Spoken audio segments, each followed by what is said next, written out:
नमस्कार दोस्तों, मैं हूँ राज शिकारी। आज मैं आपके लिए हेलबॉय सीरीज़ की पहली फ़िल्म लेके आया हूँ। ये फ़िल्म 2004 में रिलीज़ हुई थी और इसकी IMDb रेटिंग है 6.8, यानी कि आप मोटा मोटी मान सकते हैं कि लगभग 7 की रेटिंग है इस फिल्म की। ये फिल्म 2004 में आई थी, मगर फिर भी इसकी स्टोरी बहुत ही बढ़िया है, इसके ग्राफिक्स वगैरह बहुत ही बढ़िया है और इसके एक एक करके मैं तीनों को पार्ट को एक्सप्लेन करूँगा। तो इसलिए आप चैनल को सब्सक्राइब कर दीजिएगा, आपको एक एक करके सारे पार्ट देखने को मिलेंगे। मूवी के एक्सप्लेनेशन को शुरू करने से पहले मैं आपको कुछ कैरेक्टर क्लियर करना चाहूँगा। इस फिल्म का एक मेन कैरेक्टर है रासपुतिन। रासपुतिन के बारे में आप में से कुछ लोगों ने पढ़ा होगा और हो सकता है कुछ ने ना पढ़ा हो, तो मैं आपको बता दूं कि रासपुतिन एक ऐसा आदमी था जो कि रसिया में रहा करता था। उसके बारे में कहा जाता है कि ये शैतान का बहुत बड़ा पुजारी था, जिसके चलते इसके पास काले जादू की शक्तियाँ थी, जिन शक्तियों का उपयोग करके ये वहाँ की महिलाओं को अपने वश में कर देता था। कहते हैं कि ये उनका उपचार करता था और बदले में जो महिलाएं थी वो उपचार के बदले में उनके साथ संभोग किया करती थी। कहा जाता है कि रासपुतिन बहुत सारी महिलाओं के साथ अफेयर किया करता था और जिसके चलते जो उनके पति वगैरह थे, उनके जो बॉयफ्रेंड थे, वो रासपुतिन की जान लेने के लिए उसके पीछे पड़ जाते थे, जिसके चलते रासपुतिन को यहाँ से वहाँ भागना पड़ता था। आखिर में रासपुतिन को शरण मिलती है रसिया के राजशाही परिवार के अंदर। कहा जाता है कि रासपुतिन ने रसिया की महारानी को भी अपने वश में कर लिया था अपनी जादुई शक्तियों से, और वो हर रात को उन्हें भी अपने घोड़े की सवारी करवाया करता था। मगर एक दिन हुआ ऐसा कि रासपुतिन उन सभी लौंडों के हाथ में चढ़ गया जिनकी बीवियों को और जिनकी गर्लफ्रेंड को इसने पहला था, जिसका बदला लेने के लिए उन सभी लड़कों ने पहले तो रासपुतिन को बहुत सारी गोलियां मारी। मगर कहा जाता है कि बहुत सारी गोलियां खाने के बाद भी उसकी जान नहीं गई, जिसके बाद उसे गला घोट के मारा गया और उसका जो हथियार था उसे काट के अलग कर दिया गया, जिसके बाद उसकी डेड बॉडी को नदी में बहा दिया गया, जो कि आज तक किसी को नहीं मिली। और उसका जो औजार था, जिसकी साइज़ काफ़ी लंबी थी, जिसको आज भी रसिया के किसी म्यूज़ियम में संभाल के रखा गया है, दिखाने के लिए कि भाई रसिया में ऐसे भी लोग हुआ करते थे। तो इसी को लेके इस फिल्म में एक मेन कैरेक्टर है रासपुतिन, जिसका मैंने आपको कैरेक्टर क्लियर किया। तो अब बिना किसी देरी के मूवी का एक्सप्लेनेशन शुरू करते हैं। फिल्म की शुरुआत होती है 1944 में, जबकि दूसरा विश्व युद्ध चल रहा होता है। आपको बता दूं कि दूसरा विश्व युद्ध जर्मनी और बाकी यूरोप के देशों के बीच में चल रहा था। ऐसे समय में जर्मनी के सैनिक एक सीक्रेट टापू पे रिसर्च एक्सपेरिमेंट कर रहे होते हैं, जिससे ये लोग एक टेलीपोर्ट खोलने वाले होते हैं जो कि नर्क के दरवाजे का होता है। मगर तभी होता ही है कि वहाँ पे अमेरिका के सैनिक आ जाते हैं। उन सैनिकों के साथ एक पादरी भी होता है, क्योंकि ये एक पैरानॉर्मल रिसर्च टीम होती है, इसलिए वहाँ पे एक पादरी भी ये लोग साथ में लेके गए होते हैं। वहाँ पे ये लोग देखते हैं कि रासपुतिन जिंदा है, वो मरा हुआ नहीं होता। रासपुतिन अपनी सेक्रेटरी को एक बुक देता है और कहता है कि अगर मुझे कुछ भी होता है तो इस बुक का उपयोग करके तुम मुझे वापस जिंदा कर सकती हो और मुझे नर्क से वापस यहाँ पे ला सकती हो। जिसके बाद रासपुतिन नर्क का दरवाज़ा खोल देता है, मगर तभी अमेरिका के सैनिक वहाँ पे गोलीबारी शुरू कर देते हैं, जिसके चलते वो टेलीपोर्टल तो बंद हो जाता है, मगर उसके अंदर रासपुतिन खींचा चला जाता है। रासपुतिन का तो काम यहीं पे ख़त्म हो जाता है। बाद में हमें पता चलता है कि उस नर्क के दरवाजे में से एक नन्हा बच्चा भी बाहर आया है, जिसके सर पे 2 सींग होते हैं और उसके पीछे एक पूंछ होती है। अमेरिका के जो सैनिक होते हैं वो उस नन्हे बच्चे को अपने साथ ले लेते हैं और वो उसे अमेरिका लेके चले जाते हैं। अब फिल्म वर्तमान में शुरू होती है, यानी कि 60 साल के बाद। यहाँ पे हम देखते हैं कि रासपुतिन की जो सेक्रेटरी होती है वो उसे जादुई सामग्री से जिंदा कर देती है और उसे नर्क में से वापस धरती पे ले आती है। ये सीन यहीं पे ख़त्म होता है। आगे हम देखते हैं कि जो चर्च का पादरी अमेरिका के सैनिकों के साथ उस ऑपरेशन में गया था, वो अब बूढ़ा हो चुका है। इनके पैरानॉर्मल सोसाइटी में अपॉइंट किया जाता है CIA के एक अधिकारी मायर्स को।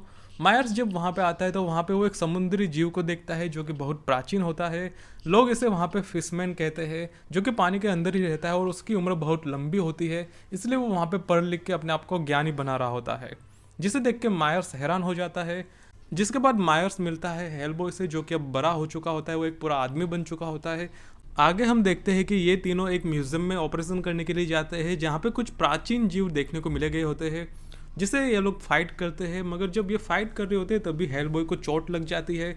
बाद में इन्हें पता चलता है कि हेलबॉय के शरीर के अंदर उस जीवों ने अंडे रख दिए हैं, वो भी कुछ ही सेकंड के अंदर, जिसे देख के ये लोग हैरान हो जाते हैं।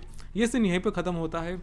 आगे हम देखते हैं कि हेलबॉय मिलता है एक लड़की जिसका नाम एलिजाबेथ है, जो कि इनके साथ पहले काम किया करती थी, क्योंकि ये भी एक सुपर ह्यूमन होती है। इसके पास फायरोकाइनेसिस की पावर होती है। ये एक ऐसी पावर होती है जिससे कि आदमी अग्नि को कंट्रोल कर सकता है और वो कहीं पे भी आग लगा सकता है। मगर एलिजाबेथ इनके साथ काम करना नहीं चाहती, क्योंकि उसकी पावर होती है वो अनस्टेबल होती है, वो कभी भी कहीं पे भी आग लगा सकती है और वो बिना चाहते हुए भी लोगों का नुकसान कर देती है। इसलिए वो अपने आप को लोगों से दूर रखती है। हेलबॉय उसे मनाता है कि तुम्हें हमारे साथ आ जाना चाहिए, मगर वो मना कर देती है उनके साथ आने से। आगे हम देखते हैं कि जो मायर्स होता है वो एलिजाबेथ की जानकारी निकालता है, उसके बचपन के बारे में, उसके टीनेजर टाइम के बारे में, और उसे वापस लाने के प्रयास शुरू कर देता है। आगे हम देखते हैं कि जो एलिजाबेथ होती है वो एक अस्पताल में रह रही होती है, क्योंकि उसके ऊपर बहुत सारे चार्जेस होते हैं आग लगाने के, जिसको लेके उसे अस्पताल में पकड़ के रखा गया होता है। एक रात जब एलिजाबेथ सो रही होती है तब रास्पुतिन चुपके से उसके पास जाता है और उसके दिमाग में ये बात डाल देता है कि तुम्हें हेलबॉय के पास जाना है और उसे वापस रसिया लेके आना है। हालांकि एलिजाबेथ को इस बात का पता नहीं होता। जिसके बाद होता यह है कि एलिजाबेथ के चारों तरफ आग लग जाती है। उसकी जो आग लगाने वाली पावर होती है वो आउट ऑफ कंट्रोल हो जाती है, जिसको लेकर हॉस्पिटल में बहुत बड़ा नुकसान हो जाता है, जिसको लेकर उसे कस्टडी में ले लिया जाता है। मगर जो मायर्स होता है CIA अधिकारी, मायर्स उसे वहाँ से छुड़वा लेता है और वो उसे अपने साथ पैरानॉर्मल एक्टिविटी वाले ग्रुप में लेके चला जाता है।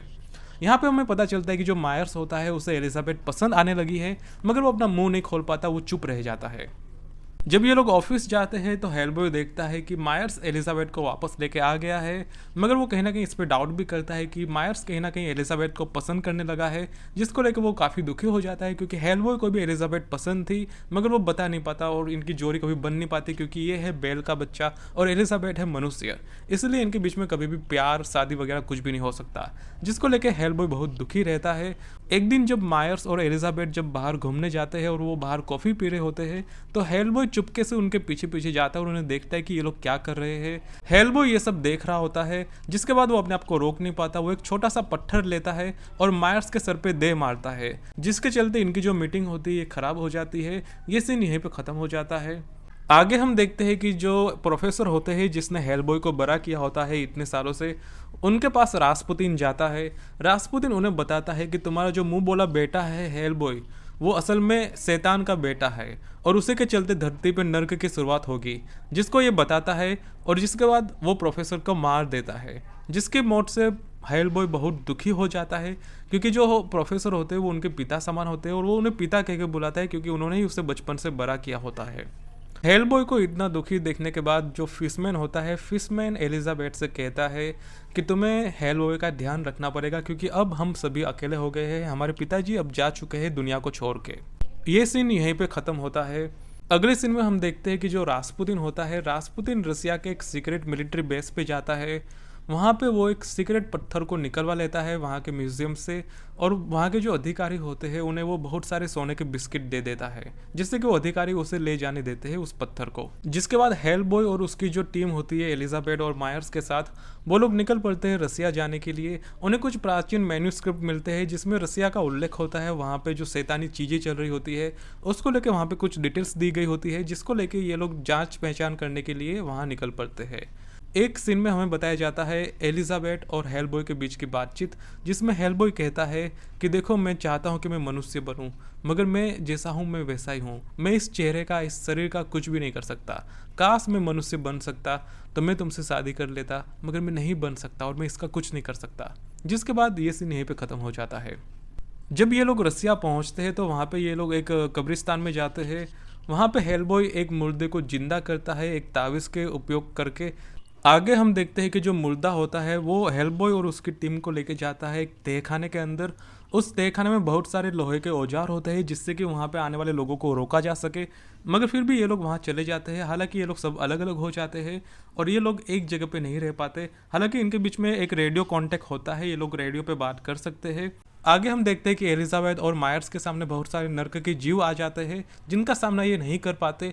मगर तभी हेलबॉय आके उन्हें बचाने लगता है, मगर वो भी उनके सामने ज़्यादा समय तक नहीं टिक पाता, जिसके चलते जो एलिजाबेथ होती है वो अपनी आग की पावर से वहाँ पे आग लगा देती है और सारे जीवों को वहाँ पे जला के खाक कर देती है। जिसके बाद जब इन्हें होश आता है तभी अपने आप को देखते हैं चैन से बंधा हुआ, और वहाँ पे रास्पुतिन होता है अपनी सेक्रेटरी के साथ, और जो एलिजाबेथ है उसकी वो आत्मा निकाल के नर्क में भेज देता है। जिसे वापस लाने के लिए वो हेलबॉय से कहता है कि अगर तुम नर्क का दरवाज़ा खोल दोगे तो मैं एलिजाबेथ की आत्मा को वापस ले आऊँगा। जिसके बाद हेलबॉय को नर्क का दरवाज़ा खोलना पड़ता है ना चाहते हुए भी। जिसके बाद नर्क के जो जीव होते हैं वो धरती पे आने लगते हैं। तभी मायर्स हेलबॉय को रोकता है चिल्ला के और उसके सामने फेंकता है एक ताबीज़ को जिसके ऊपर क्रॉस बना होता है। जैसे ही हेलबॉय उस ताबीज़ को पकड़ता है कि उसे सब कुछ याद आ जाता है और वो अपने आप को रोक देता है नर्क का दरवाज़ा खोलने से। जिसके बाद वो अपना सिंग तोड़ देता है और एक सिंग डाल देता है रास्पुतिन के अंदर, जिससे कि रास्पुतिन की वहीं पे मौत हो जाती है। हालांकि उसके अंदर से भी एक नर्क का जीव बाहर आने लगता है। जिसके बाद हेलबॉय एलिजाबेथ को वहाँ से लेकर निकल लेता है और बाद में वो मायर्स को उसे दे देता है और कहता है कि तुम इसका ध्यान रखना, मैं बाद में आता हूँ। जिसके बाद वो उस नर्क के जीव को ख़त्म करने के लिए जाता है। वो उसके अंदर बहुत सारे ग्रेनेड डाल देता है और वो खुद भी उसके अंदर चला जाता है ग्रेनेड लेके। जिसके बाद वो ग्रेनेड फट जाते हैं और वो जीव वहीं पर मारा जाता है।